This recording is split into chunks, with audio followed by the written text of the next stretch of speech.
Welcome to Lights Camera Barstool, episode 723. Today we have Klemmer on, and we're going to be doing a draft of Tom Cruise and Tom Hanks movies. A battle of the Hanks, or Toms. Toms. If it's Battle of the Hanks, it would be bad, especially after that Tom Hanks. I sent to you the clip of Tom Hanks' niece on that game show. Did you see that? No, There's this game show. Have you not seen this? I have not. I'm going to have to show it to you. But there's Tom Hanks' niece on this game show called, Celebrity, My Celebrity Connection or some shit.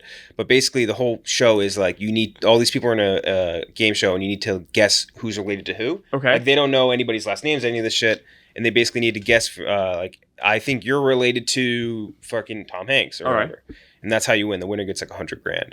And this girl, Tom Hanks' niece, had a fucking meltdown. Oh, let's see if I can raise this. So basically, he guesses that it's Tom Hanks.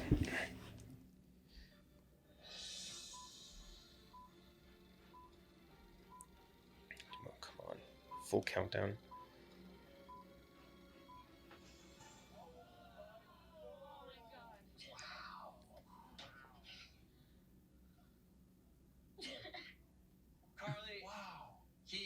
Correct.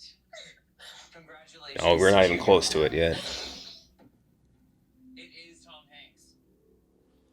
Is she happy or sad? She is very angry. So they slowly drop hints throughout the show, like who's related to what. That's how you guess it.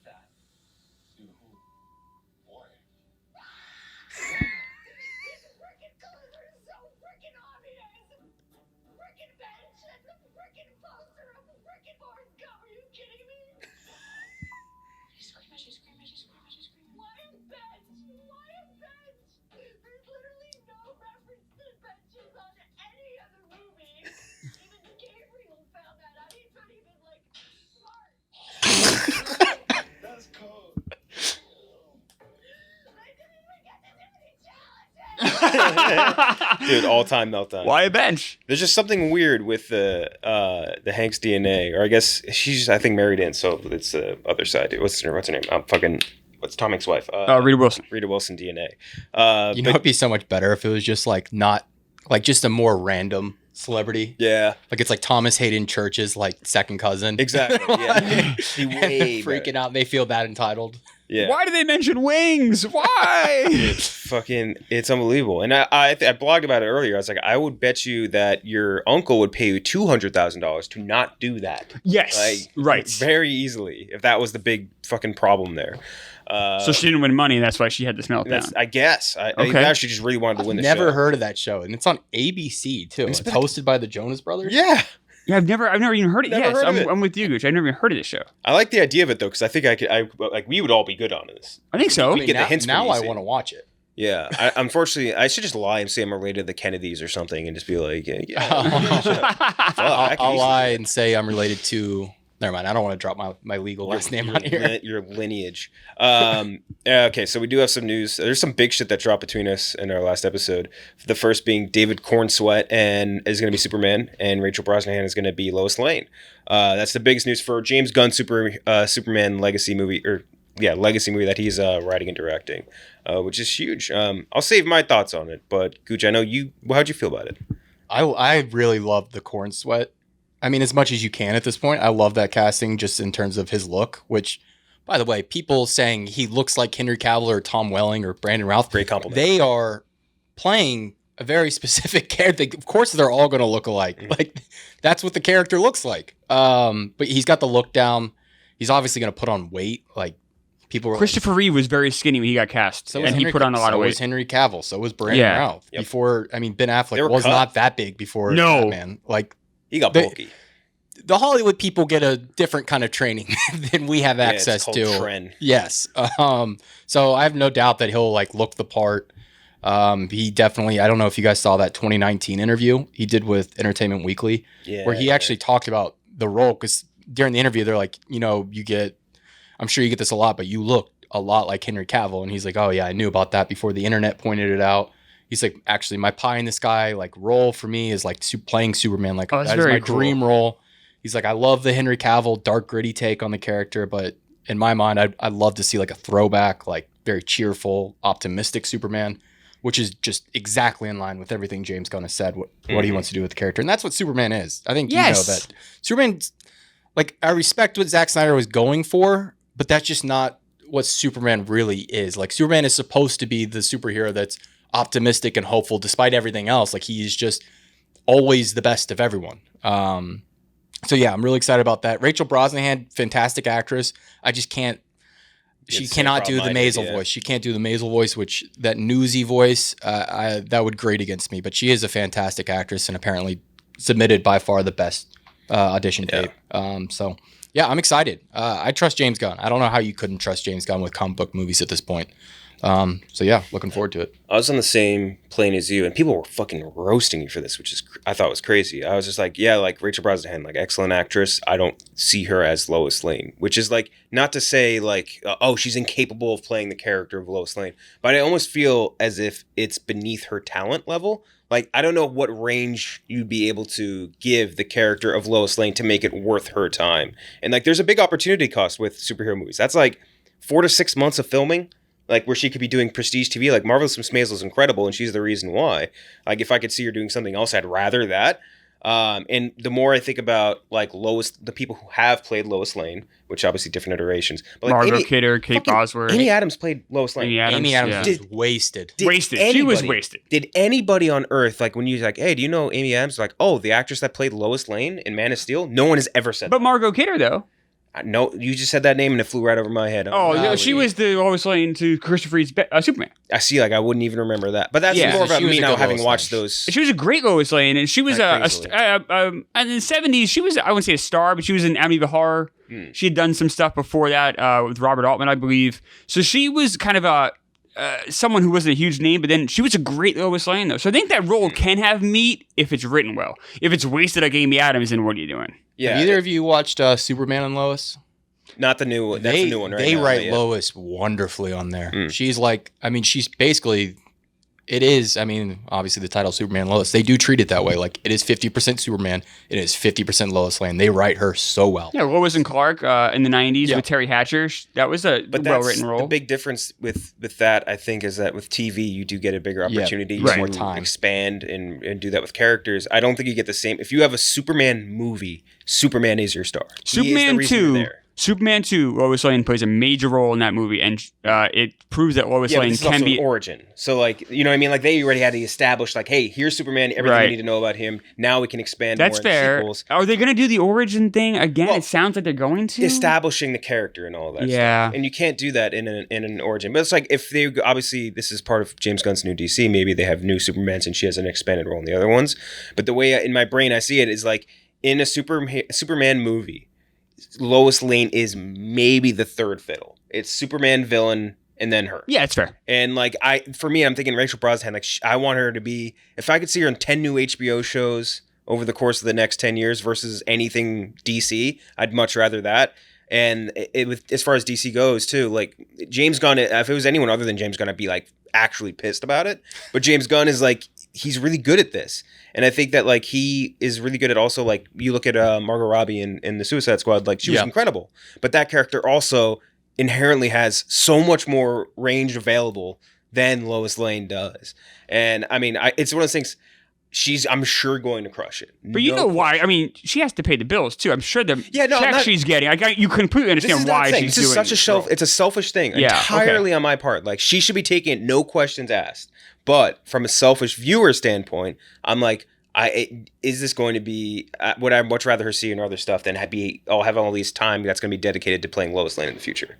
You know what I mean? Yeah, I guess we'll have to see. Like you said, the Amy Adams is a great example because that's malpractice. I mean, what are we doing here? That might have been Snyder's biggest failure was how he wrote Lois. Like he wrote her like a fucking idiot. Yeah. Like at points she was straight up stupid. Yes. And I was like, that's just not the Lois Lane character. She's smart. Very smart. Pragmatic, like. She did not contribute to that movie. No. At all. It was incredible. And that's the big fear in the back of my mind is that, and also DC just being shitty in general. But like James Gunn has a huge amount of trust. Yeah. So I am sure it will be great. But I like Rachel Brosnahan so much that I would rather see her in having that time to do other things selfishly. Again, this is not saying she made a bad choice. It's a great choice.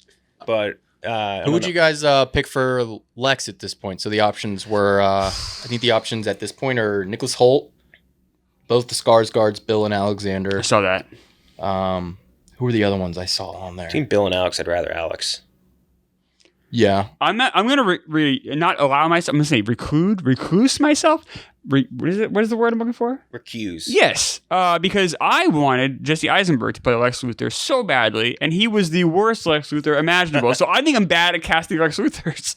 It's a very hard role to cast because like the actors that have played Lex Luthor are all over the place. You know what I mean? Gene Hackman was incredible. Yeah, like Hackman. Kevin Spacey was okay. Rosenbaum is my favorite. The guy Yeah, who played him in Smallville. yeah. Once again, though, TV, you have more time to build that character. Also, John Cryer played him, and John Cryer was in fucking Superman 4. Yeah, he was Lex Luthor's nephew. Yeah, and then he played him later. I forget which iteration he was, but I know he played him later on. It might have been was one of the trillion CW DC shows. Oh, I think he came back for Crisis. That might have probably it. it, Yeah. Crisis on Earth.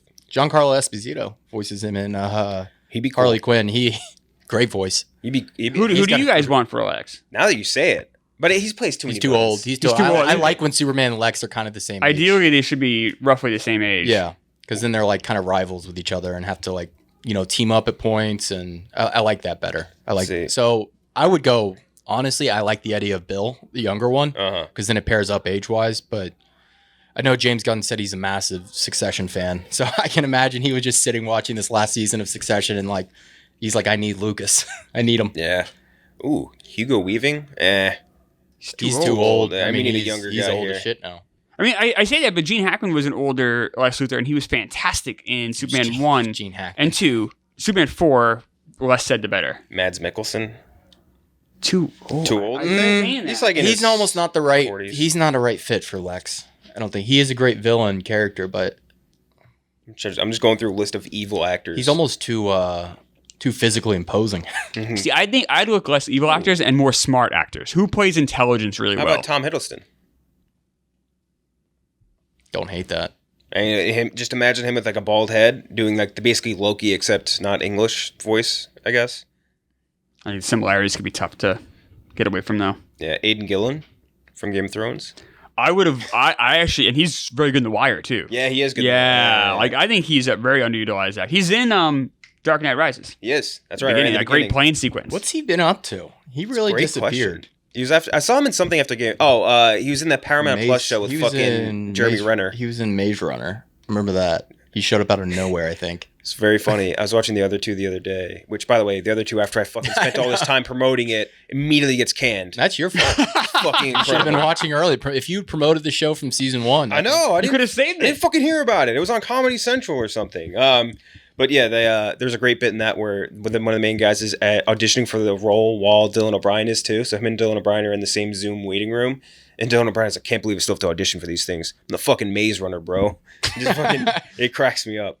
Let's see. Who was on the evil actor list? How young do they have to be? What would be the ideal age? Probably about 30. Yeah.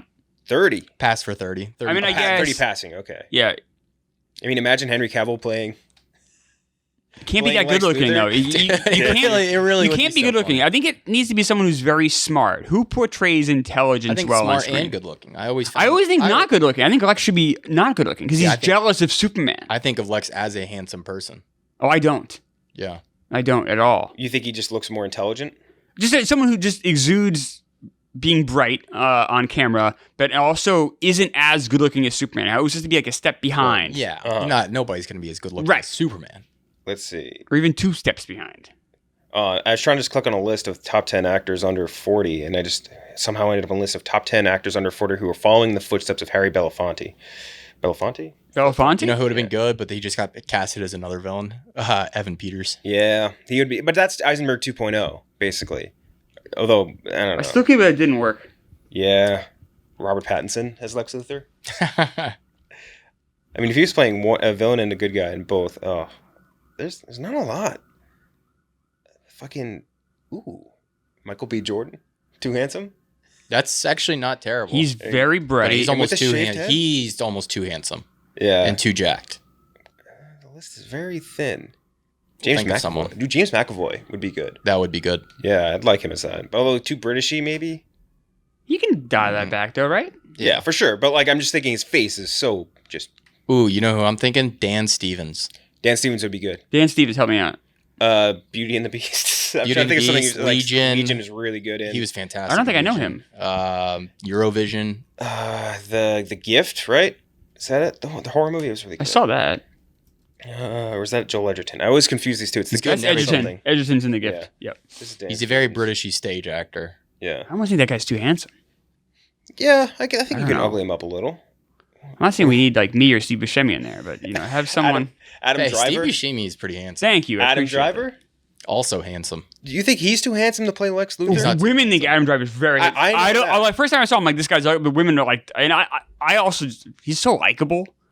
He'd be That'd be kind of fun, like so likable. I could see him. I don't mind that. I think he'd work. That would work Although for me. I feel like his head would look so weird shaved.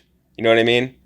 Well, remember at the end of I guess this, it doesn't you can wear a wig for most of it, and then it can be a reveal at the end that he actually is bald. Yeah, that's fair. Oh, Joseph Gordon-Levitt, no. George Clooney. Daniel Radcliffe. I wouldn't mind Clooney. If you're gonna go old, you do that. George Clooney. I mean, if they want to do old, George Clooney would be fantastic. Yeah. Like a slick businessman. Yes. that would be awesome. Like Michael Clayton, but older or something like that. I like this. Watch them cast fucking Harry Styles. This is the role here. Oh Austin my God. Butler. He's too pretty. He's too pretty. I got a kryptonite, Superman. Okay, but yeah, so that's us trying to cast the next Lex Luthor. Knucklehead thinks he's a god. We got the Dune trailer, or second trailer for Dune 2, that is. I think it was an awesome trailer. I'm happy I watched it, but I'm also mad I watched it because it reveals... I'm mad at trailers for revealing too much. Yes. And this is a 3-minute trailer, and I'm just like, I feel like I've seen so much, and it's really cool, and it's making me more hyped for the movie, but I also wish I was experiencing this all raw in the theater. I want to be raw dogged by a movie every time I watched it. What I loved about when Dune was released, the original, I felt like they didn't tell much of the story at all, and you kind of walked in there. I felt with a pretty much a blank slate. Mm-hmm. I'm like, I know we're gonna go into great visuals. I know the cast is awesome. Other than that, I really didn't know a ton. Yeah, the Dune in this. I just blogged about the Dune trailer too. I think my biggest problem with Dune, which is what knocked down a little bit for me, is like it's obviously part of a multi-part movie journey, but I didn't feel that the movie stood very strong on its own versus as part of a bigger whole. And like the more I think about other great like sci-fi or adventure franchises like that, like think about Indy 1 or A New Hope or all these things, like they are all an integral part of a multi-part story, but they also stand incredibly well on their own two legs. And this one felt like I didn't leave the movie feeling like a great sense of finality for like the main or the story section we were in. And that was my biggest, like only real con. Everything else is fantastic. But even Denis Villeneuve has been saying like, hey, part 2 is going to make you like part 1 way more. Okay. Because it completes everything like in a way bigger loop, which I'm super pumped about. I agree with Klemmer about they may have shown a little too much here.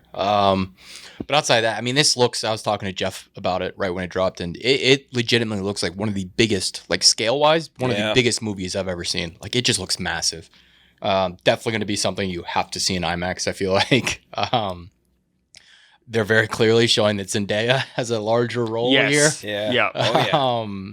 I like that we finally got Christopher Walken speaking and got to see him. Still haven't heard Austin Butler, which... Concerning. It's concerning. It makes me think maybe the voice might be there. It might be there, but it also might just be part of the marketing where they're just kind of holding off on giving you that nut to see what he sounds like. But he looks, everything looks just visually fantastic. I love the book. So I know I'm going to like the story. I just hope this does well in theaters because I would love to see the third part. I would love to see Messiah as a conclusion to the story. Seeing Walken was cool. I feel like it's been so long since I've seen him in like a serious role. Yeah, it's been a really long time. I would be shocked if this does really well. You think so? Yeah. How did the last one do numbers wise? I don't remember. Did okay. I know it didn't just murder. about broke even. Yeah. Yeah. But it was also right off the heels of COVID. That's the Denis Villeneuve thing, yeah. Right. It was in a very gray area. It was before No Way Home came out and people really started coming back. But I'm pretty sure it just about broke. You're right. Yeah, that's how I remember it too. I mean, you're exactly right. The timeline too was right before No Way Home. Mm-hmm. You're not wrong. We it did get a lot of play on HBO. This month we're gonna have 2 movies that lose close to Unless Indiana Jones wildly outperforms what it's tracking for, No. we're gonna have two different movies lose $200 million in We a were month. quite wrong. Made 3 times its budget. It cost $160 million to make. It made $400 million. No, but that's not domestic though. I'm talking domestic box office. Oh, just in domestic. Yeah, domestic. It barely. This fucker doesn't care about the rest of the world. You just want. Well, maybe I should look more at that. I mean, $80 million profit there. Yeah. Just about. Yeah, just because the international marketing is so hard to get a handle on, so I look at domestic just to get a better. But I know that movies right now are worldwide. You're absolutely right. So like the studios don't care about domestic; they care about worldwide. Yeah. So I probably should too. Bottom line, baby. No, but the movie's talking about like obviously talking about Flash. Yeah, Flash is going to lose, and then Indiana Jones. And also, Elemental is probably going to lose about 100, or not 100. Elemental, and Elemental's going to lose. No one's talking about nothing. But everyone, the people who made Elemental should be so happy the Flash exists because Elemental's is making half what the Flash made. Yeah, and no one cares. It's a Pixar movie, dude. Like it's crazy. And also, I know this is going way back, but no one's talking about how bad Fast and Furious, Fast X is that what it's called? Fast X did. It did atrocious. It destroyed the franchise, maybe, and no one's talking about it. Really? Now, I don't know what's making worldwide. Domestic, it's getting annihilated. That's very much. And maybe they just say, oh, that'll make enough to keep it going. That's where they make their nut, though. Most. China. China loves Fast so maybe that's enough to make it, to make it last. I should say domestically it killed the franchise. They killed off John Cena. They may not come back for any more. Damn, dude. I was thinking like, oh, nice. I made like 800 or like a little like over 700 million. But then I would look at the budget for just part 1. 350 million. So it's even. Disgusting. Even. So you guys are absolutely right. Fast X domestically made 144 million, which is atrocious. International, 545. Yeah. So it's pulling in 690 right now. So you guys are absolutely. So I'm sure there will be many more incarnations, but they're not doing well domestically. That's something. I don't know. Anytime I see that, I'm always kind of perplexed. I'm like, are movies? I always go, are movies dead, or where are we with movies? Where are we with cinema? It's got to be the right movie. Like you go and look in like Avatar or something, which also does incredible worldwide versus domestic. It did great domestic. It did great in domestic. Yeah. It's got to be like the right director and the right. I'm starting to get worried about Mission Impossible. I'm not gonna lie. Well, the problem with Mission Impossible is it coming out against Oppenheimer and Barbie, but I think people, if you're an average moviegoer and you're like, hey, am I going to go see Oppenheimer, Barbie, or Mission Impossible? I think most would say Mission Impossible out of that grouping as far as summer blockbusters. Now, Mission Impossible is coming out 2 weeks before? July 10th, yeah, I think. And when Barbie so only a week before then. Barbie and Oppenheimer same day, June 21st. Oh, so it's 2 weeks. Yeah. Okay, so we have a 2 week head start on 21st. Things in theory. Yeah. Which of those 3 movies do you think will be the most successful box office wise? Barbie or Mission Impossible? I'm leaning Barbie. So you guys think Oppenheimer's the loser here? Of those 3? Out of those 3, yes. I think domestically it has a shot at being the highest grossing. I don't see it performing like the other 2. Internationally, I don't see it grabbing international audiences. It doesn't have audiences. the width of audience versus like... It's also going to be rated... entirely the R rating really is going to... Yeah. I agree again. You can bring kids to Barbie. That's immediately, you just gained like hundreds of millions of dollars. You can, with Mission Impossible, it's kind of like in that same sphere. Like you can bring a family to Mission Impossible. What they need to do with the Mission Impossible marketing is that they just gotta start putting out like teaser trailers, but it's just gotta be Tom Cruise on screen and him going, Tom Cruise, come see my fucking movie. But I mean, Christopher Nolan could do the same thing. Honestly, he's like the only other guy that could go tete a tete with like as far as like blockbuster guys go. I like that Tom put the beef aside. You see him at CinemaCon or was that CinemaCon that they were all at this weekend? Yeah, and it's like he's doing the double feature with Christopher. He did the triple feature. Yeah. He did Indiana Jones, Barbie, and Oppenheimer, and he's like, I loved them all. Rules. Yeah, he loved them all. He loved them all. I love movies. Yeah, the next piece of news was Evan Peters joining Tron Ares. There's not really much to talk about with it though. Like Joachim Ronning is directing it. He did Pirates of the Caribbean, Dead Men Tell No Tales. Oh, that's not good. That's not good. Oh, wait for the next part. Maleficent 2. Oh, Jesus. A movie that we're not sure existed. Also, great joke in the other 2, where he's like, I posted the clip of it later. I rewatched Tron last night. Legacy. Tron Legacy is really good. I like it a lot. Yeah. That movie is so close to being like an all-time sci-fi classic, like massive franchise. It's really good. And it just misses the mark. It just misses it because the music, the visuals, the score is great. The action, fucking phenomenal. The dialogue just gets so clunky in points, and they get just a little bit off track where it just misses the mark, and it brings it down to like an 80 for me. But they're gonna put this guy as a director. Yeah, I feel like if you get like a really, really great like visionary director to come in and like try and do this, you could end up with something monumental. Like, because it is a fucking awesome world. You get Neil Blomkamp on this. Yes. You get something special. Like the costume design. Like I was watching it last night. I was like, fuck, this movie just looks so cool. Yeah. It's a shame. Were you a big Tron guy or OG Tron? OG Tron was on HBO a ton when I was growing up. So it'd be on. It was kind of boring. I was a little kid. I watched Tron Legacy when it came out. I thought it was fine. I loved the score. I listened to the score a ton. I think Pretty good score, yeah. I remember listening to it like on my phone like a ton. Yeah, it's fine. I was never really drawn to Tron. Yeah. I was a little too young for it, because it also was a video game, and like I remember like my friends' older brothers would be into it, but I was just still a little too young. Wait, Tron was a video game first? Yeah. And then a movie? I don't know what the order was. It's definitely a video game first, right? I think so, or roughly the same time. They came out like 82, 83, right? Yeah. So I was like 2 or 3. Most people call it Tron 1982. Okay. Yeah, so I'm too young, so I would just be on HBO all the time. Or is the game based? I always thought the game came out first, and then they made the movie on it. What the fuck? Oh, whatever. Anyway, next up was Turner Classic Movies. Following an emergency call to Warner Bros. Discovery, David Zaslav, their CEO, the fucking woat, the worst human alive, Martin Scorsese, Spielberg, and Paul Thomas Anderson will now curate content for TCM. They also are now retaining their programming executive, who was initially going to be laid off by Warner Brothers, and Zaslav. So basically, Zaslav was canning all the executives at TCM, and he was like enveloping it under an umbrella of like a wider thing that really isn't related at all to TCM. And like, so like all filmmakers that are like, they TCM, rightfully so, is like an important part of cinema programming. Yes. Are like, what the fuck are you doing, dude? So Zaslav, among all the decisions he's made, everything that he's done really has been like, everyone hates this. Yes. Everything. It does not matter. Everything he touches is like, everyone that likes movies or is involved in movies is like, what the fuck is this? But I'm sure stockholders or shareholders love it. This is the one that got all of the Hollywood stars to come out and be like, what the fuck are you doing? So now we're going to have all those three people are going to be now the curators for TCM, which I think is awesome. Because obviously, two of the all-time biggest names in Hollywood, and Paul Thomas Anderson, who is very good, but not on the same level as. No, but he's been in the doing this since Boogie Nights came out 97, 98. Like he's had a great stretch. Yes, exactly. And someone that loves cinema, loves movies. Mm-hmm. Agreed. I think it's a great thing for TCM too. It's TCM is my go when I go to a hotel and I'm by myself. Yeah, like on a business trip or something, the very first thing I look for is this hotel of TCM, because that's what I put on when I go to sleep. Yeah. And it's just like, and I'm often like, sometimes I end up like not going to bed because I'm so like, I found this movie from 1938 that I never thought I never even heard of. I put it on. Yes, I wasn't alive then, Gooch.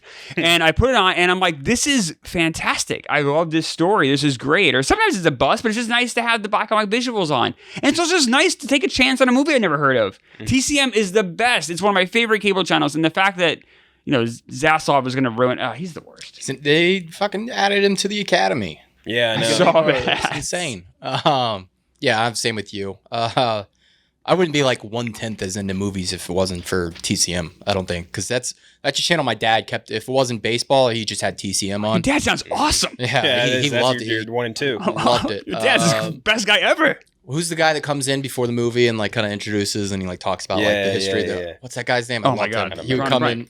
He'd come in and be like, "Yeah, this starred blank blank." And Mankiewicz? Nominated for. Is it Mankiewicz? Is that his name? Ben Mankiewicz does stuff for them, right? It is Ben Mankiewicz, I think. Yeah. Right? Yes. Yeah. Yeah, he's fantastic. They have a couple guys that do it too. They had another older guy, and they also, I remember back in the 90s, they had Roddy McDowell do silent films, which was great. Like, because it's like, I don't know. Robert Osborne is the guy I'm thinking. Yes. Yeah, he's the older guy who'd come in and he'd be like, yeah. But they give like helpful, like little notes about it or information. I like that. It's never intrusive. It's never interrupting. I don't know. In the same vein of that, remember when FX movies used to do Inside the movie, inside the DVD. Movie? Yeah, inside the DVD. I love that too. I used to watch that all the fucking time. It's like, I don't know if do you ever watch that on FX? So they'd have a movie on and it'd be like, right before they start, they'd have this guy. It was like a chunkier dude and then like a blonde woman, and they would just like tell you details about. Oh, I don't know if I did. Like, sometimes in between commercial breaks, they'd come on. All right. It was really, awesome. Yeah. Okay, so TCM saved. He literally got bullied out of this business decision by 3 of the biggest directors in Hollywood. I just want to know what was said on that phone call. Yeah. The last thing, The Idol got canned. After 5 episodes, that'll be the finale. They're done. It was supposed to be 6. Like the Idol defenders are like, oh, it was announced as 6. It was supposed to be 6 heading into the season. So does HBO just have one they're just not going to release? Apparently what they did was they cut out a bunch of the awkward sex scenes and they basically crunched it down into 5 on these last like 3 episodes. Bad show. It wasn't good. I made it.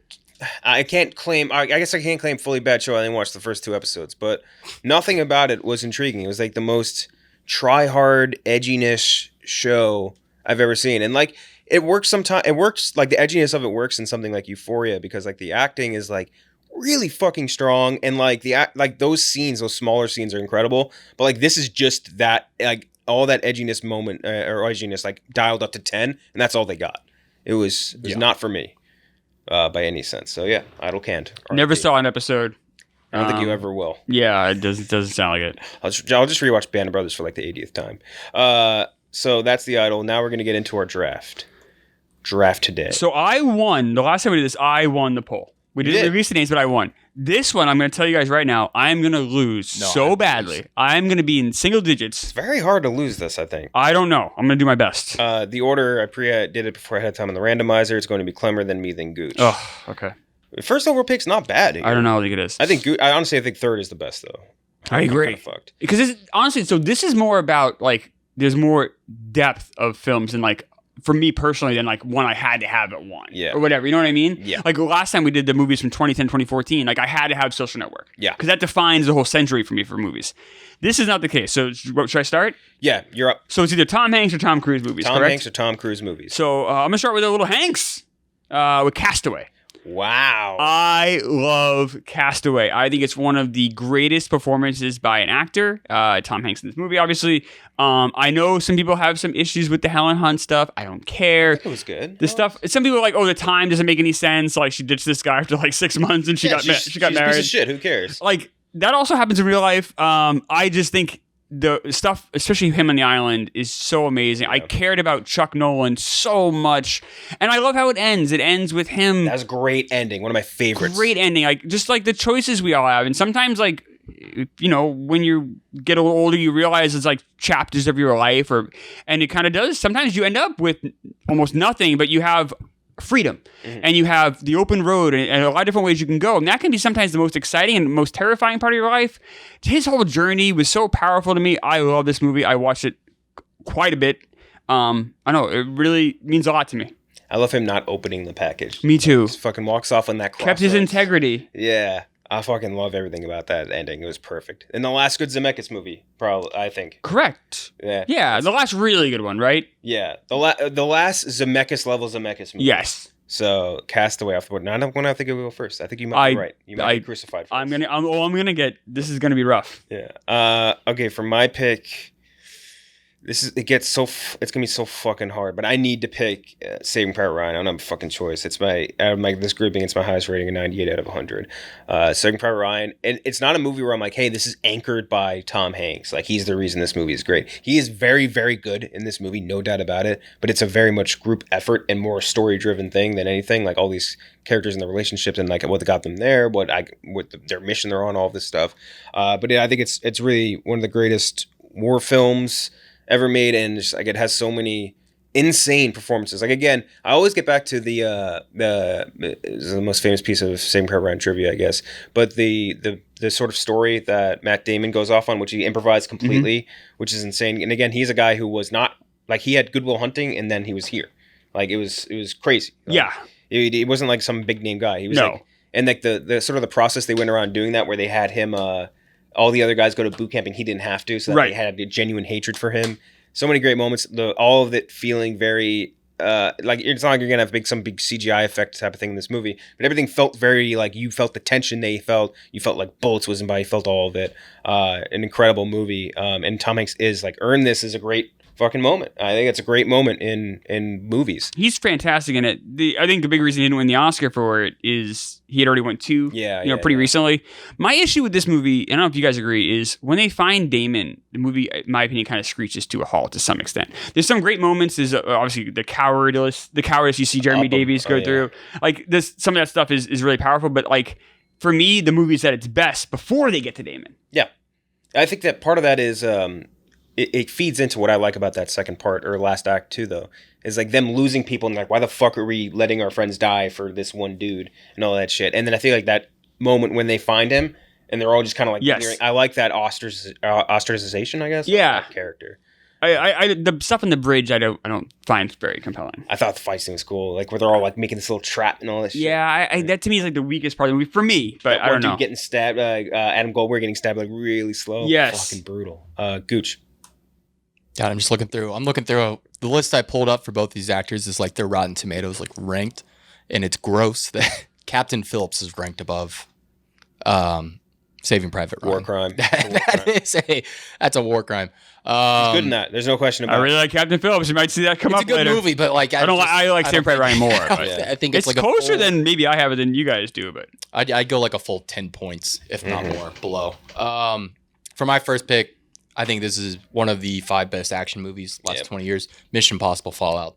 I was actually going through like a Twitter thread yesterday of like just the different ways they shot like the movie. How McQuarrie, like basically he would create these big action set pieces with the characters like mentality and like their inner emotions like in mind. So like everything kind of pairs well with it. Narrative through action. Yeah. So it's just a gorgeous movie to look at. Obviously, the action's incredible. A lot of practical stunts. Of course, Tom Cruise is.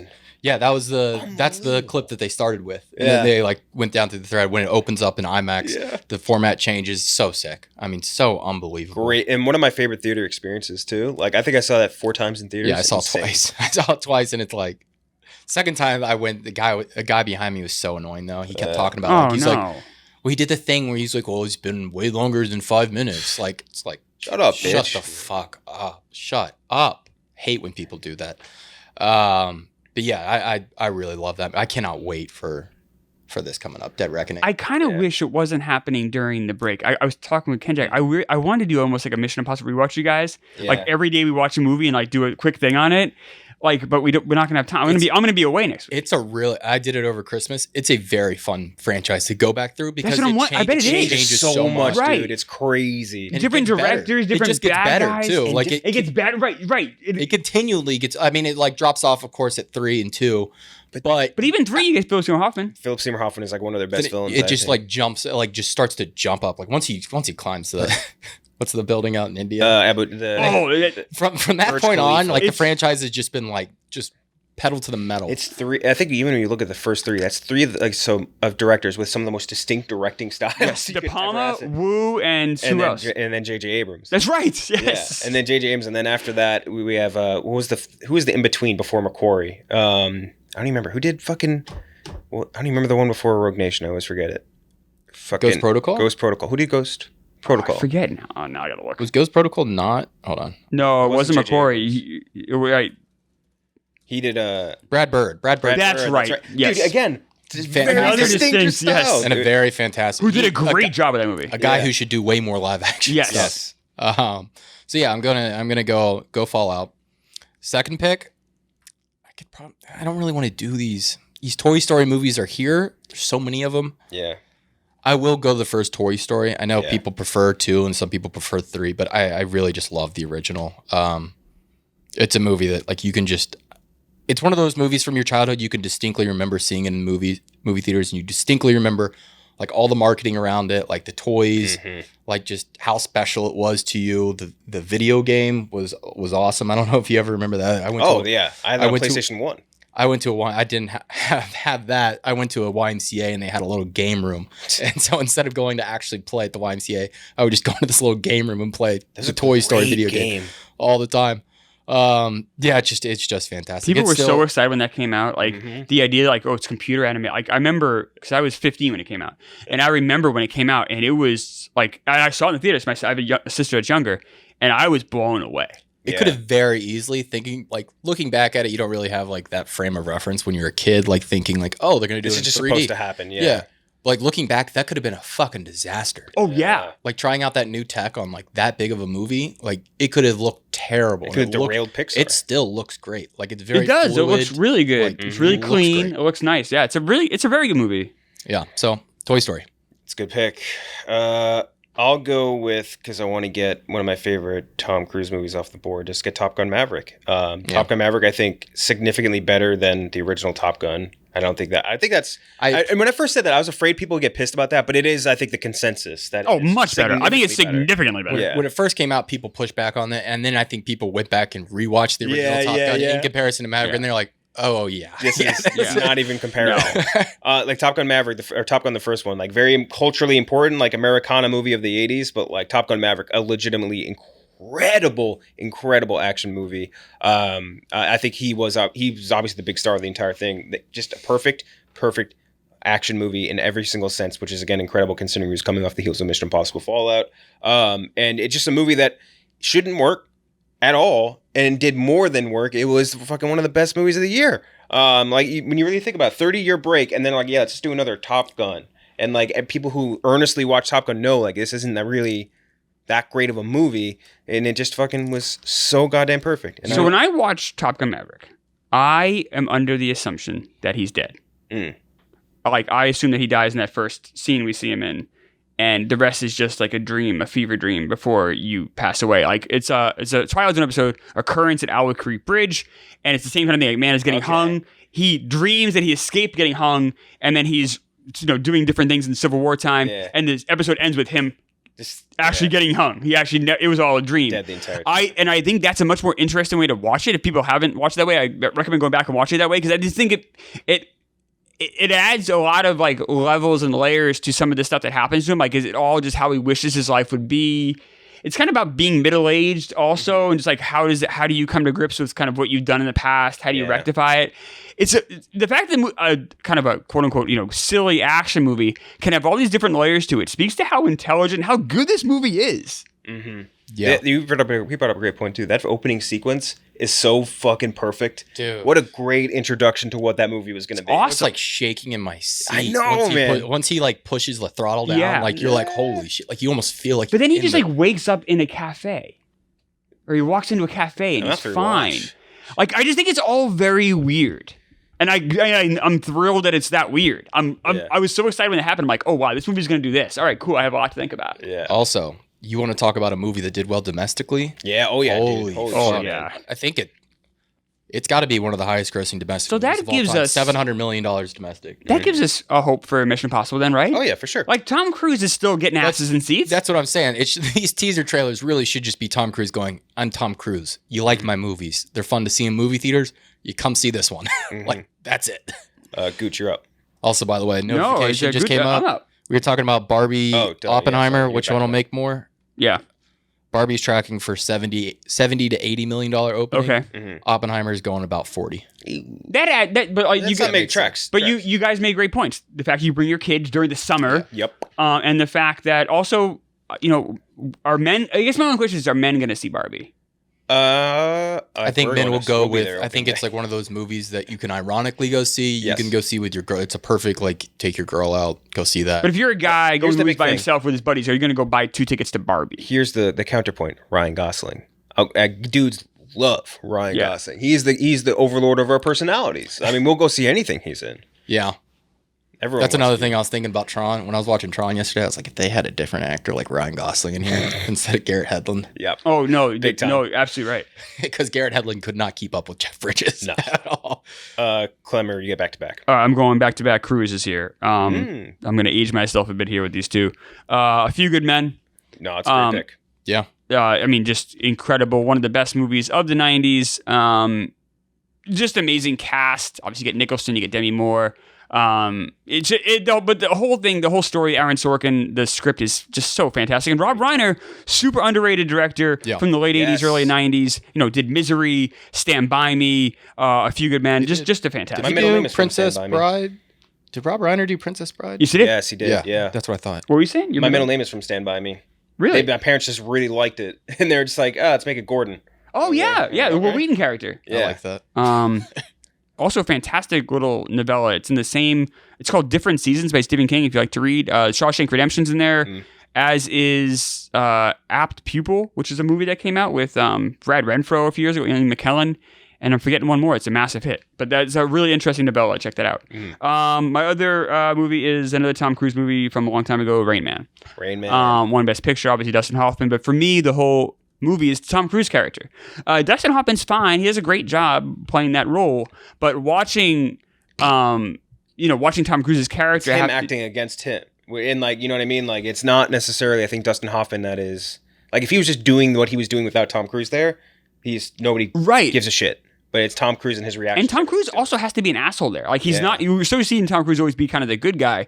He's kind of a dick. He's a selfish asshole, but he reacts pretty honestly. Like, I think that movie's strength lies with Cruise's performance. Him coming to grips with his brother is so much more interesting than his brother just being autistic, which is, Hoffman does a great job, but Cruise's struggle is what really brings me in. So I'm going to go Few Good Men and Rain Man. Few Good Men and Rain Man, 2 good picks. Although I'm seeing now you're losing this. Oh yeah, I'm gonna get Without a annihilated. doubt. I knew that when I wrote this last night. I'm like, oh, I'm gonna get my ass kicked. That's fine. It's fine. No, you got to go with your heart no matter what. I'm gonna do really well with the men 45 and older. The children of the 80s will appreciate this. Okay, for my pick, I will do Catch Me If You Can. I really, that's my next pick. So good. I really, really love Catch Me If You Can, and like.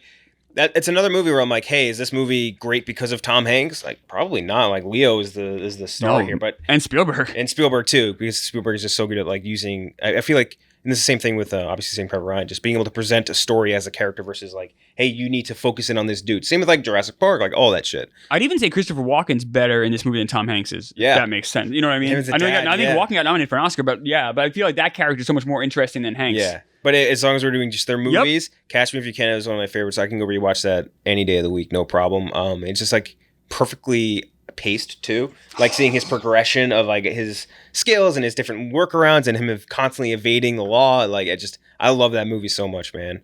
So yeah, gotta go Catch Me If You Can. We have a knock at the door. Oh my gosh. Occupied. Who's that? Don't know.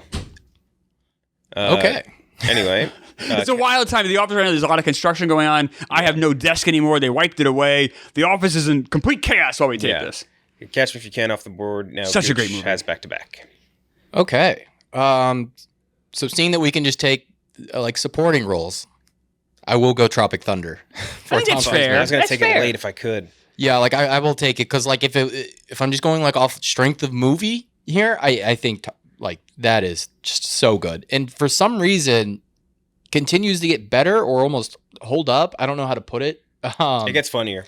It continues to find audiences, like new audiences where people are like, I can't believe this movie was made. Yeah. There's so many good bits. Everybody. It's the secular Robert Downey Jr. did blackface and no one's talking about this. And then like every major black actor being like that, you don't get it. Like, yeah, that's the point. It's a complete teardown of like idiots who think it's all right. Idiot actors that think it's like part of a process or whatever. Yeah, it's so funny. And Tom Cruise legitimately is fantastic in it as Les Grossman. Like that is funny. That's an all-time like side character. Like it's just a great bit. And the fact that he based it off of Harvey, right? Yep. And he said, like, he told Ben Stiller when he asked him to be in the movie, he's like, all right, I'll do this character, but you need to give me really big hands.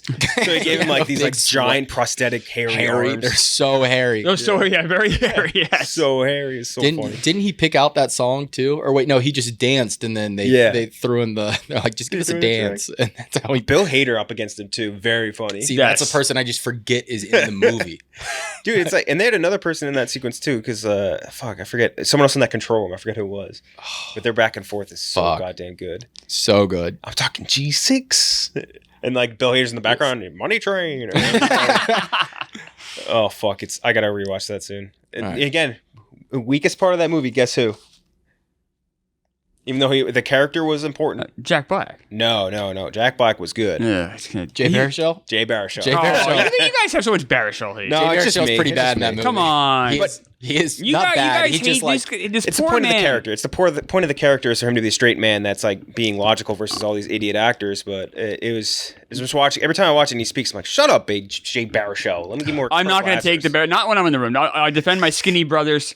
Baruchel, very funny, undeclared. I'm not going to take the Baruchel slander. You do it when I'm not here. Have you watched Blackberry yet? I've not. Very I good need to to, right? It's about as good as he's ever been. I think it might be his best role. He's really good undeclared. No, I'm telling you, you're going to watch I haven't seen Undeclared. It's like the show they did after Freaks and Geeks. Judd Apatow, and it's pretty good. I'm telling you, you're seeing him in Blackberry. I didn't know he could do this. It was on for a couple of seasons of Fox. It almost makes you mad that he hasn't been doing that character, like the nerdy, like tech guy. I gotta see Blackberry. Everyone says it's fantastic. Well, like more like businessy, like tech guy. He was really good. So Tropic Thunder first.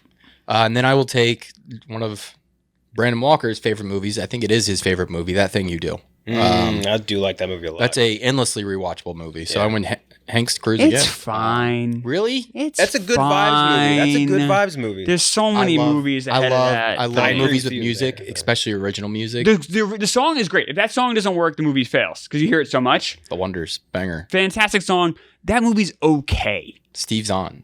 What do you mean? Steve Zahn's never been in an okay movie. Steve Zahn only gets bangers. Liv Tyler too. Whew. Liv Tyler is very good. She's very good. It's fine. It's a nice little movie. Someone else is in that too. Girl-wise, early on. I can't remember. She's in the crowd. Is it Charlize Theron? Was it really? Yeah, I think so. Holy shit. Yes, it is. It is Charlize Theron. Yeah. All right, so that thing you do, I'm gonna bind here. Like, what movie do I think is I have two Hanks movies I'm battling between in my brain. So, fuck, I can't tip it either.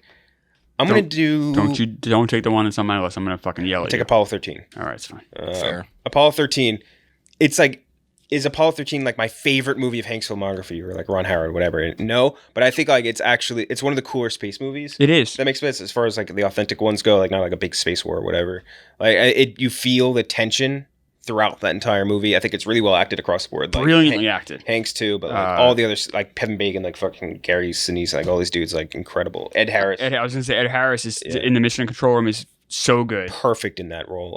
But yeah, Apollo 13 is a movie I really like, but also it's like I'm trying to get more of my favorites in here. And Apollo 13, I respect it completely, and I loved it the first time I watched it. I still do like it if I rewatch it, but it's not like in my favorites list. But I rewatched it for my blog, the top 100 movies in the 90s, a month or so ago. It holds up. The effects hold up too. The effects were great, and like they're still good. Yeah, like they did a great job with that. And Hanks is really good. That's the first movie he did after his back-to-back Oscar wins. Yeah, and people had really high expectations for it, and people still walked away pretty happy. Yeah, I really loved in Mandalorian when Bryce Dallas did the Apollo 13 reference in like one of her first episodes. That was awesome. That was perfect. Klemmer, you have back-to-back. These are my last two? Last two. All right, so taking Road to Perdition. Boom. I was so afraid you were going to take that. The most beautiful film maybe ever made. Conrad C. Hall, I believe, is the cinematographer, the last one he did before he died. Sam Mendes directed, obviously. I love this story. I love how this movie looks so much. Sometimes I'll have it on just in the background. But the story is fantastic. The Jude Law stuff is great. He's really good. Tom Hanks is so good in this movie. This movie, for whatever reason, is kind of slipped through the cracks. It's so underappreciated. It might be I think it might be the most underrated movie of this century. I love it that much. And I just feel like it doesn't get enough respect. So I will take Road to Perdition every day. I love this movie. Man. Like all these dudes in this movie, it was unbelievable. Oh, yeah, Paul Newman. Yeah. It's Paul Newman's last movie where he is so good. You even got Daniel Craig being a shithead in it. Minor dude, yeah. If you haven't seen Road to Perdition, please check it out. It's so good. I love this movie so much. The whole closing, like the third act parts in that beach house, are like so beautiful. Oh my god, gorgeously shot. Yeah, for a lot of movies, up until then, we kind of shrouded in darkness for a bit of it, and then everything is open and white. And it's almost it's misleading because of what happens next, but it's just shocking to see the openness and the white of the beach, how they use light and how they use where they have the camera positioned and the landscape is unparalleled for me. I just talking about it, I want to go home and watch it right now. Dude, that's Mendes, man. Like every movie he makes is like, even if you don't love it, like it's fucking gorgeous. Like even Empire of Light from last year, like boring shit, but boring as shit, gorgeous to look at. Skyfall is that's one of the most beautiful action movies ever made. Even 1917 is incredible. 1917 insane. Fucking even like Jarhead. Like Jarhead has like some gorgeous scenes, like really well shot scenes. American Beauty is not a good movie. It's just not. Yeah. You don't think so? No, some beautiful shots. It's not. It looks stunning. See, I do like American Beauty. I don't think it holds up at all. When I saw it, I'm like, this is pretty good. But as I watch it more and more, as I've gotten older and watched, I'm like, there's a lot of problems here. I don't like the relationship. I think it all feels very fake and forced. That's weird. Plus, obviously, spacey stuff. But even beyond that, like taking that away. It really does suck that Kevin Spacey turned out to be just a massive piece of shit because he's a great actor. He's incredible. Great actor. I find it's easier to digest it when he's like in Seven. Or he's in Usual Suspects when he's playing a shithead. It's like, all right, fine. Dude, Baby Driver. Yeah. So good in Seven. That cast of Baby Driver, huh? Oof. Yeah. A lot going on there. Seriously. And my other pick is going to be, we talked about that, I think, last time I was on the show, but it was a movie I know we all like a lot, Edge of Tomorrow. Edge of Tomorrow I would have picked if you didn't get it just now. Yep. That was on mine too. It's just one of the best action movies, the past And McQuarrie. 15 years, that's not a franchise. Mm-hmm. And it's just entertaining as hell. Emily Blunt is so good in this movie too. Yeah. She holds her own with Tom Cruise. I like how Tom Cruise is always kind of clueless. Yeah. And kind of like, but he plays it so well. I don't know. This movie's awesome. It's really good, and it's again. I think it's one that just for whatever reason, maybe the title switching constantly, just slipped I through do the cracks. think that fucked it up. Did not help. Yeah. Definitely didn't help. Let me see how much did it did okay. It's him, McCoy, Paxton was really good in it. Like all these other side characters were really good. Box Office Mojo. It's probably not as great. Ooh, no good. Ooh, what'd it do? Worldwide, it ended up making enough, but domestic opening was $28 million. But didn't it have decent word of mouth? It lasted a little. It ended at $100 million domestic, $270 international. Yeah, because it did get good buzz. $178 million budget though. Ooh. That's not surprising though, because it did. It looked great. It looked amazing. Good. That was an expensive movie to make. Fucking awesome looking. And effects like that look way better than anything Marvel right now or anything like superhero movie wise. It looks gorgeous. This was a weird. So this is a quick aside. I know we had time, but a quick tangent. Emily Blunt. So she's in A Quiet Place, which is fantastic and an interesting film. She also did Looper, right?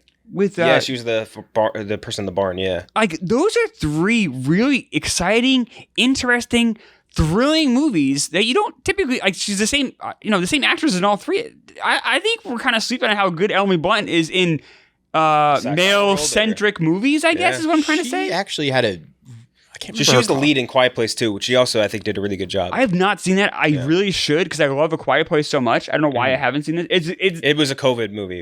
It got delayed very harshly. Do you guys? Where does that stack up for the original Quiet Place? It's definitely not as good, but I liked it a lot. This was last year. I remember she said something about that. She's like, it's the worst thing ever when you open a script and read the word strong female lead. Yeah. She's like, that makes me roll my eyes. I'm already out. Yeah. I'm bored. So with the Quiet Place Part 2, we interviewed Jaimin Hansu for that. I interviewed we both interviewed Jaimin Hansu for that, but I went to a screening of it, I think 3 days before COVID hit. Oh my gosh. And so I went to that, watched that. I was like, oh, cool. But then I was embargoed and I couldn't talk about it. And then, so basically got delayed a trillion times. And I didn't end up being able to give a review of it at all legally for I think a year and a half. Oh my God. It was incredible. Really? It was absolutely insane. That's very funny. I didn't know that it was that close to, I didn't know it had already, had previews had come out. It was just me and a couple other fucking nerd New York Times guys or whatever. But we were just sitting there watching. Yeah, cool. I'm going to tweet about it in 3 days when the embargo's up. Nope. Very wrong. Is amazing. Okay, so I'm up my last pick. I'll take it because it'll help me on the graphic. Forrest Gump. Forrest Gump. You think that's going to help you on the graphic? Oh, get out of here. No, it's going to help me. People, I think you'll be surprised. I hope that hurts you. That should hurt you. Film heads are going to be the ones oh, you're being Forrest Gump. But all the regular people that just scroll and see that graphic, they're like, oh shit, you got Forrest Gump in the 5th round? Fuck Forrest Gump. Baby boomer pornography. That's all it is. This is the thing. It's just the stroke boomers. This is the thing I'll say about Forrest Gump is that for all its faults, which it has plenty, it is you cannot deny it's an undeniable part or great example of Americana.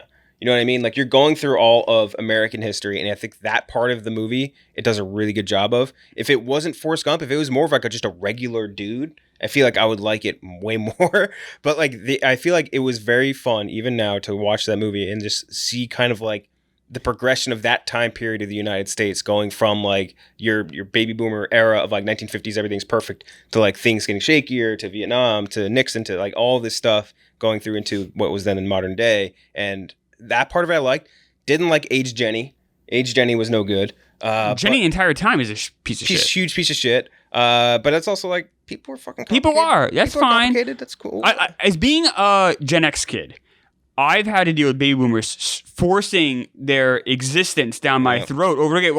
Hey, and whether it be good shows like Quantum Leap was a good show, but that also took place from 1955 to 1985. Yeah. It's that 30 years has been so pushed down my throat for the entirety of my life, it feels like. And Forrest Gump is just the pinnacle of that. So manipulative. The music. Very manipulative. The music's so on brand. He's running and he's song about running. It's just I think it's the worst kind of filmmaking. It's emotionally manipulative with a hammer. Everything's so on the nose. It's so simple. It was right on the tail end of directors doing that and people not being aware of it. You know what I mean? Where like there's a point where people started saying like, "Hey, you're just making like some sort of trauma porn thing that you're trying to like you're saying, like manipulate people into feeling emotion about it, and not in a subtle way." You know what I mean? It's like there was a really good American Dad bit about it, who's like where like the guy tries to make a movie. It's like a James Bond villain that makes everyone cry to death, and it's called Oscar Gold, and it's a mentally disabled kid in the Holocaust who's an alcoholic who has a puppy that dies, and like. It's a very funny bit. Oscar Gold, that's funny. Oscar Gold, yeah, and it's very, very funny. But like a lot of movies, I feel like in the '90s are like that. Like they are until this is when the rubber met the road, because '94, who does it go up against for the Best Picture? Shawshank Redemption and Pulp Fiction. Yeah. So then the Gen X finally could kind of take hold of movies, I think, more and grab it from the boomers.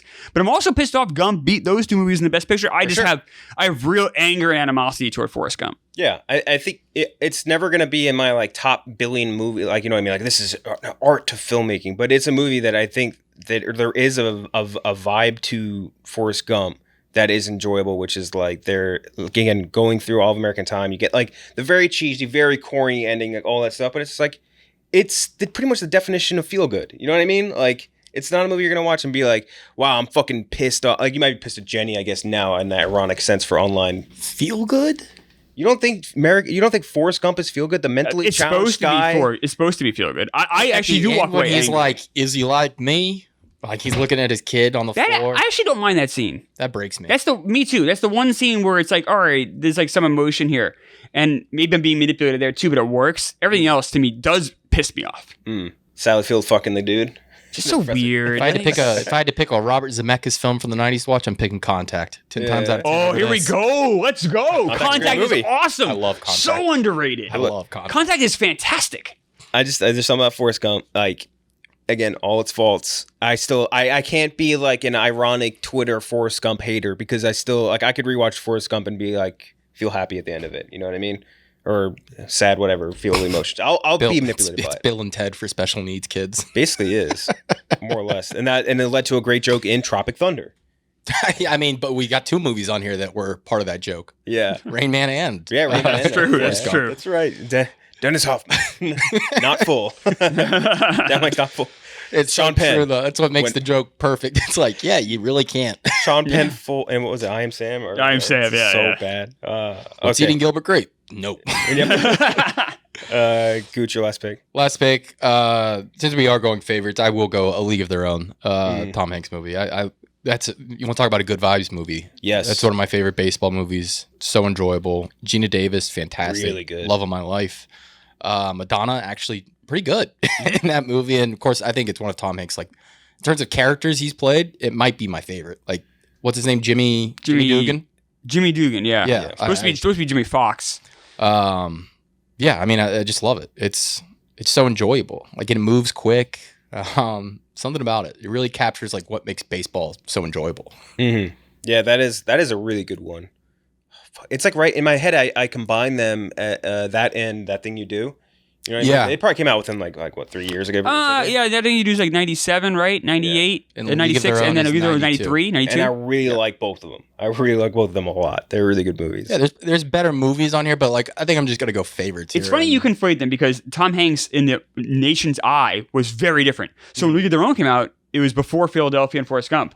And when That Thing You Do came out, he was already a 2-time Oscar winner. So in my perception, they're very different eras. Yeah, that's fair. But I guess like when I watched them, right? But they really were not separated by very much time. Yeah. You're absolutely right. Yeah, that is crazy to think about. Like between those two periods, and those movies, I feel like are similar in a lot of ways. In a certain sense, like he's the manager. You know what I mean? Like you're right. He's the dude. Right. He's the same dude, but like it's just the period that elapsed. That's fair. I never really thought about that. That's a good take. So League of Their Own is the last pick. I think it's a good pick. We're up to a lot of good movies on the table. I mean, there's a lot of great movies. Of course, like franchise-wise, there's a lot of Mission Impossibles here and Toy Stories. I wanted Big. That would be my on here. If I didn't pick Forrest Gump, which I was, again, for mostly votes, I'd probably pick Big. I wish you had taken Big. I love Big, man. Big is really good. The Robert Loggia back and forth is so all good. The stuff is good. That premise is so dangerous. Like super dangerous. Like adult woman's like basically like molesting a boy, a child, but doesn't realize it. Right. Yeah. But it works because Tom Hanks is so good. He's really good, and he is a very believable kid in that. You know what I mean? Like even though he's a full grown man, you're looking at like he acts like a kid acts perfectly. And I had Magnolia on here. Yeah, Me too. Eyes Wide Shut. Philadelphia. Yep. Green Mile. I love the Green Mile. I had the Green Mile right there. You want to talk about emotionally manipulative movies? I think that's up there. That's one that fucks with you. It is the book. I feel like I never read the book. The book is fantastic. It came out as a serial, so every month one part would come out for 6 months. Damn. So you'd read it and be like, "Oh, I can't wait!" You had to wait a month for the next one. It was awesome. It's a great book. I like Vanilla Sky a lot. Yeah, I know you guys mocked it, and I'll take some abuse, but Captain Phillips is fucking awesome. It's good. I just was like shocked that they had it higher rated than Saving Private Ryan. And with some of these on it would never crack my list, but the Money Pit is so funny. Money Pit, Color of Money. Yeah. Color Money's fantastic. That was just missed for me. Yeah. Interview with a Vampire. Not a perfect movie by any stretch. He is so good. He's so good. And Lestat is a perfect character for him. And Kirsten Dunst. In terms of child acting, that's like one of the all-time performances. She's so good, and it's not an easy role to play. I watched it the week leading up to Renfield just to get in the vampire mood, and I was like just kind of shocked at how good she was. Yeah, I think as like a 9-year-old. Brad Pitt's like barely there. It's like this fucking. You're looking at Cruise and you're looking at her, and that's it. And then what's his name when he comes into fucking Anthony? Or not, I almost said Anthony Bardem. Fucking. God damn it! What's his name? Antonio Banderas. Yeah, I almost said fucking Javier Bardem. So that was Christian Slater, of course, was interviewing him. It's supposed to be River Phoenix. Oh, that's and River Phoenix died right Yeah. before taping. That was Viper supposed Club. to be River Phoenix in that role instead of. You know, it's one that I really now retroactively would want too is Born on the 4th of July. Born on the 4th of July is fantastic. I can't believe that also I didn't have that on there. I feel bad because that is such a great movie. He is incredible. Unbelievable performance. The anger that he has. I believe the man's name is Ron Kovacs, I think is right. But the anger he has playing that role is just fantastic. The scene where he comes home drunk in the wheelchair and he's like yelling at his parents and all that shit. It's so fucking good. It's unbelievable. It's a brutal watch, Oliver Stone, but it's worth it. Typical Oliver Stone movie. Nothing Oliver Stone does is ever easy to watch. Yeah. But man, you feel everyone should watch it. And I think he had a good grasp on it too because he obviously was a Vietnam vet and like that is something that feels closer to him, I would assume. Obviously with Platoon as well, and you look at his history. I'll never forget when we interviewed him for his book. He said, like, they told us after the fact, like, he really liked interviewing with you guys. He wants to come on again sometime. Has not come on yet again, but if Oliver Stone, if you're listening, maybe the most, I don't know, important director of the. I don't say important, maybe Spielberg, but maybe the most interesting director of the 80s. Definitely, I would say, if I had to say most interesting, he'd definitely be up there. He'd be up there like all time interesting, right?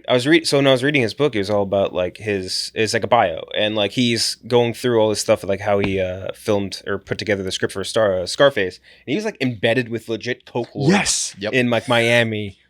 Just getting information about this. Like, he's insane. Doing research. Yeah, doing serious research. But it was him and his wife, which is like, he brought her down there to go and like... Dope wife. Yeah, with some... Some very shady characters. Obviously, JFK. You look at his entire film library. It's incredible. I do. I'm a big Oliver Stone. Wall Street. Wall Street is great. Wall Street. Do you remember the second one? Yeah, so bad. I saw it in the theaters. So bad. It's so horrible. Shia LaBeouf. Yeah. There's a very funny, Donald Trump deleted scene from Wall Street too? Is there? Yeah, sorry, go ahead. What were you going to say? I was just say W. Well, the later stuff doesn't quite work. I actually don't hate W, to be honest. It just like came out way too... Natural Born Killers. It came out like during... Wow, he was... Was W still in office when they... No, it was after, right? But it was like a year Yeah, after. it was right after. Way too soon. Let's see. So they're going to... It's... what's his name? He's at a barbershop, Gordon Gekko. There you go.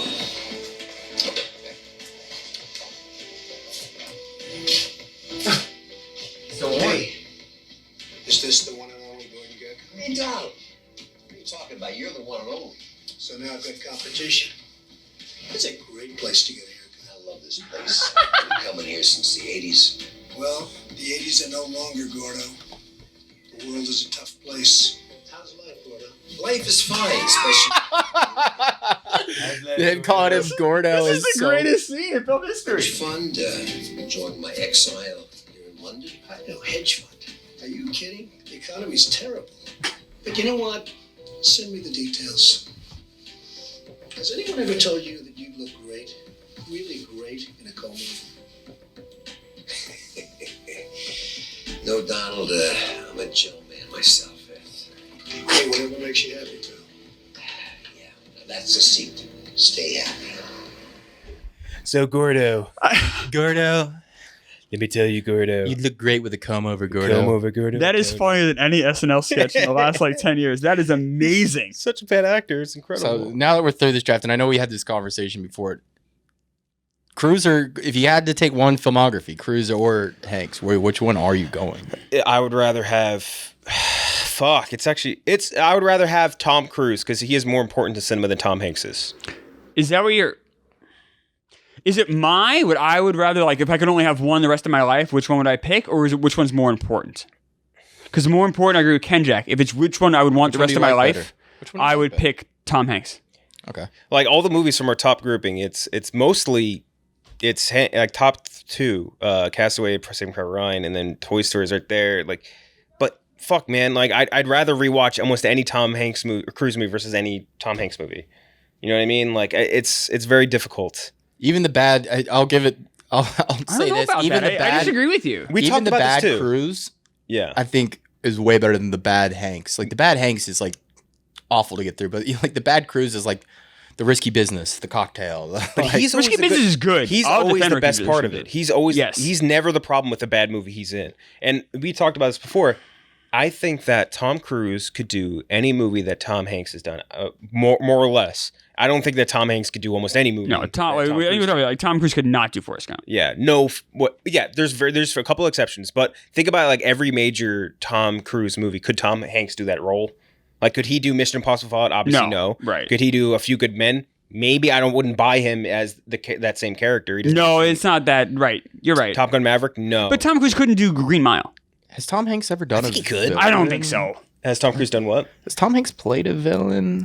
Oh, well, that's what Road to Perdition was supposed to be. Yeah, he played the heavy there. Yeah, but he wasn't, though. He really wasn't the bad guy. He was really Daniel Craig. Yeah. Or Jude Law. I think Tom Cruise could, or I don't think Tom Hanks would be good necessarily as Rain Man. Cruise can play a villain. He just doesn't. Yes, he doesn't want Cruise to. doesn't. Why? We all know why. Well, I guess that's public perception kind of thing. Cruise could do Apollo 13. Cruise could do. You say rewatchable. For me, Castaway, Road to Perdition, those are really rewatchable movies. So Catch Me If You Can is still rewatchable. Fallout. Catch Me If You Can is an all-time rewatchable movie. Tropic Thunder. A Few Good Men, to your point, is really rewatchable for if you go and point Cruise there. I think if Tom Cruise wanted to, he could have done Forrest Gump. I don't think so at all. I think he could do it. I don't think so. I think he could do it if he wanted to. It's just again, think of Tom Hanks in any of his. I don't think Tom Cruise could have been that role in Philadelphia either. Could Tom Hanks do Tropic Thunder? No. Could Tom Hanks do Edge of Tomorrow? Definitely no. It's just. You can throw all the action out the window. Yeah, action is not something Tom Hanks does. Yeah. Or Tom Hanks can do. But Tom Cruise is can do the action. But he also, again, we were talking about Born on the 4th of July. The peak of dramatic Tom Cruise acting, I think, is better than the peak of Tom Hanks dramatic acting. Oh, I don't know about that, but I'll say both are great. So, what would you say is his best performance? Castaway, right? Castaway is better than anything Tom Cruise has ever done. I think Born on the 4th of July, he's more. No, so we're comparing William H. or Ted Williams at this point. You know what I mean? Yeah. Both are great. We can agree on that. I don't know what kind of I view Tom Cruise as a Babe Ruth. Where he hits and pitches, because he can do it all. Shohei Ohtani. He's a Shohei where Tom Cruise can kind of just do whatever the fuck he wants to do. And but he hasn't acted in 20 years though. But that's the thing again, Tom Hanks hasn't been in a good movie in 20 years. Tom Cruise does some acting in Mission Impossible, but I will say outside of that, Hanks' last 20 years has not been good. So I can't really defend him there either. And during that 20 years, Tom Cruise, who is also not young, has been doing some of the greatest action movies in the world. But that's that's fair. Yeah, that's fair. I'll say the last 20 years, whose filmography would you rather have? Cruise, no question. No question. There's a million actors I'd pick over Hanks the last 20 years. I agree. And I don't know what happened, or if he got a new Spielberg agent both or just something. went to they both completely real rut. I'm glad no one took Minority Report because I do not like that movie. You don't? No. I like a lot of. Yeah, it just doesn't hit for me. I like the idea. I love the idea, and I love the cast. I love the director. Yeah, there's a lot of things There's about that pacing I really issues for sure. Yeah, and that's another movie. You look at Tom Cruise acts his ass off in that movie. Yeah, he does. There is no bad movie where he is the problem. You cannot say the same about Tom Hanks. Tom Hanks, there are movies that are bad and he is the problem. Elvis being a great example. Oh, all right. Yeah, he that's tanked. Fair. I was Elvis. thinking more along, I was thinking Bonfire of the Vanities. I'm thinking more old. You're right.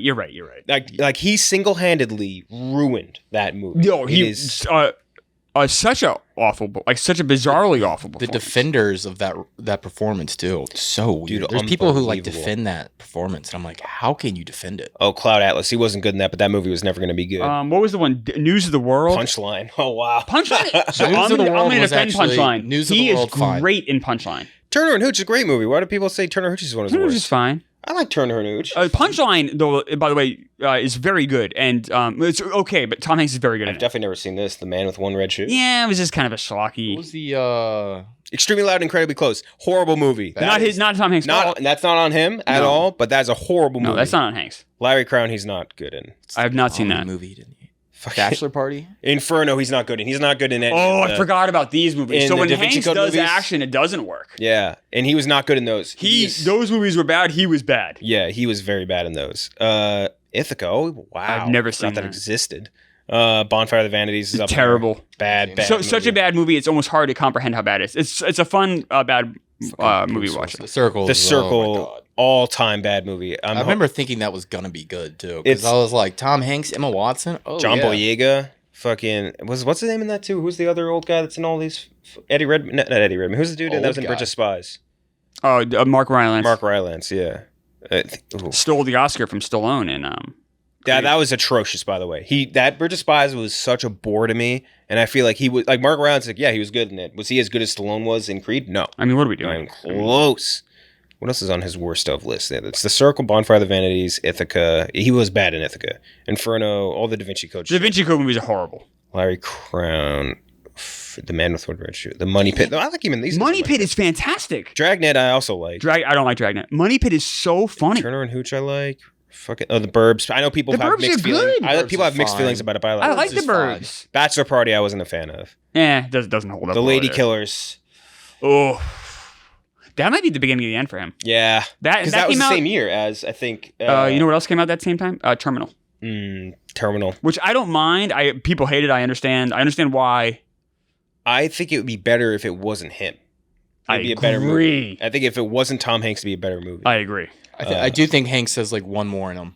Polar I Express. hope so. You know what I mean? Like I don't think these past like 5 to 10 years are. I don't imagine him like ending his career on that. I think I think he No. finds one more, and then maybe hangs it up. Polar Express, I completely forgot about. Polar Express was I wonder wretched. what That was the it's real Soulless beginning of the end. Eyes. Yeah. Such a weird watch. That was the real beginning of the end for Hanks, or at least for the last. No, it Zemeckis, right? has been. Zemeckis. Zemeckis, too. Yeah, I mean, we talk about Spielberg and Yeah. throw Zemeckis in that. Tom Hanks, Lex Luthor. Dude, fucking Zemeckis. Let's go. Zemeckis' last 20 years. The second he discovered what animation was, it ruined him. Like fucking that. What was the Marwin one? Oh, I forgot about that. Oh no, Marwin was so Marwin. bad. All-time cast too, massive cast. Huge cast, man. It was. All right, now I just gotta go to Zemeckis' filmography because I pissed myself I off. remember being like, you know what, there might be something here. I thought same thing. Pinocchio, bad. The Witches, bad. Welcome to Marwin, bad. Allied had like the idea of Allied is cool. The execution, bad. The Walk, Flight. Did the walk work? So I haven't seen that. I think the story is fantastic. The French, it was Joseph Gordon-Levitt was in the movie, right? In Flight? No, the walk. Oh yeah. The walk is. Yeah, I haven't seen. I saw some of the documentary. I haven't seen the feature length film. I like the documentary significantly. All right, everyone seems to. Yeah, A Christmas Carol, bad, real bad. That was another animation movie. Beowulf, bad. Oh, Polar Express. I couldn't make it through bad. Bay. I watched half of it. I'm like, I can't. I felt like I was in school. it hurts to look at. It's so dark too. It's shot very is terrible. Oh man, I'm even looking at his producing credits. He did fucking Finch, that stupid Tom Hanks robot movie. That's another bad one. Oh God, Jesus. But before, Did his agent from the 80s and 90s just die? dude, because Like, before that, like right before that, 2000, Castaway, then Contact, then wherever you guys think of it, Forrest Gump, Back to the Future, Yeah. Who Framed Roger Rabbit, Back to the Future, Who Framed we're Roger talking Rabbit's Zemeckis. brilliant. Yeah, Zemeckis, yeah. Romancing the Stone. I like Romancing the Stone. Those are fun movies. Yeah. I like those a lot. And even he did Mars Needs Moms too. Isn't that like one of the biggest critical or commercial failures of all time? Well, he produced. They didn't direct that, did he? Yeah, he was a producer on it. Yeah. Yeah, it cost 150 million, made 39. Oof. I kind of wish I hadn't been in here with you guys though, because this makes me like Tom Hanks a little bit less. So fuck you guys both for inviting me in here. I like him. So yeah, that's the. I know he's still the best. I love him a lot, but you're going through some of these movies. I forgot that's Zemeckis, but I forgot some of these movies that he was in. It's just like, oh Jesus. There's some bad choices in there. News of the World. That's what I said. That movie was lousy. I actually don't hate News of the World. Really? Oh, so boring. Boring, but I actually think there's something there. He's not good in it either. Yeah, there's very rarely that Tom. Now I'm gonna double check just before we sign off. Worst Tom Cruise movies. Cruise roles. When I look at the Rotten Tomatoes, I know Cocktail's at the bottom, which is surprising. I'm going to defend Hanks a little bit. Cruise just does way less movies. Now, you can say that also could be a point in his favor, too. He's again, very, very, very rarely the worst part of any movie. Like Taps, like he's good in Taps. Yes. Movie not I haven't great. seen Taps since the 80s, but yes, I remember him being very good in it. Rock of the Ages. Whatever you want to say about the movie, which is not good. He was the best part of it. He's the best part of it. The Mummy, he is trying his ass off in The Mummy, which is a horrible movie. He's good in it. Yeah, but at some point, like, that's on him, though, a little bit. He's the star. That movie stinks. Yeah, but it's not like... He destroyed a franchise. In the same way like we were talking about with, like, Tom Hanks and, like, fucking Elvis or whatever. Like, he derailed a movie. Tom Cruise has never derailed a movie. He's always been the best part of whatever he's in. Like, even fucking Tropic Thunder. He's in there for 2 seconds. He's the best fucking character in the movie. Oblivion. I like Oblivion. I like it Oblivion. I like Oblivion. And I think he was really good that movie's cool as fuck. It's kind of a snooze. There's Cocktail. I'm just a sucker for sci-fi. Cocktail's so bad, it's fun. You actually know there's a movie Tom Cruise derailed. Far and Away. Ron Howard movie with Nicole Kidman. He was terribly miscast. That doesn't work. Yeah, I guess like you could consider, but that's a different thing. Like, a little cocktail action going on. Like Valkyrie, not perfect movie. Tom Cruise rocks in Valkyrie. Days of Thunder, not perfect. He's good in it. Fucking every one of these, man. It's unbelievable. All the ones near the bottom. I'll say all the right moves. Oh wow. Yeah, and he's fun in that. Like, I said, Far and Away does not work because of him. But you're right. They're few and far between. The Firm, American. He's very good in The Firm. I just very good. Vanilla Sky, we were just talking about. Vanilla Sky's great. It's a very good movie. Borderline great for me. The Outsiders. Oh, you're going way back. I think that's an overrated movie. I'll come out and say. Well, the cast is so good. The Outsiders. The cast is so good. It's just because I think people look back on it and like, oh, the cast is amazing. Watched it in English class. It doesn't. It's not. The story sucks too. The book's boring. The book is boring. The book is bad. I pull for The Last Samurai. I love The Last Samurai. See, that's a movie I get bored with. Yeah, how could you get bored? It's nothing but fighting and fucking swords. I have not seen The Last Samurai. Is that I like it. I like it. And the whole premise is just even ridiculous. both Jack Reacher movies. I know it's so ridiculous. No, it's insane. It's The Last Samurai is a white guy. Some people say Jack Reacher ruins that movie.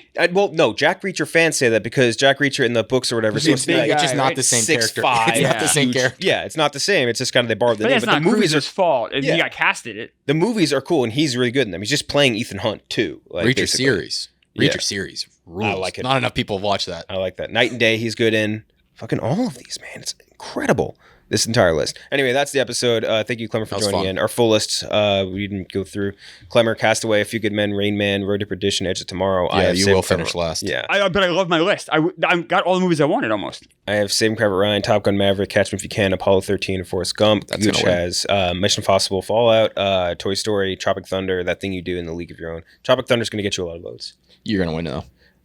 Because I have a very normie list for the most part, but we'll see. I'm playing for double digits. All right, that's the episode. We will see you guys next week. It is next week. Do we have ads for this no. Next week's off. We will see. I won't be here.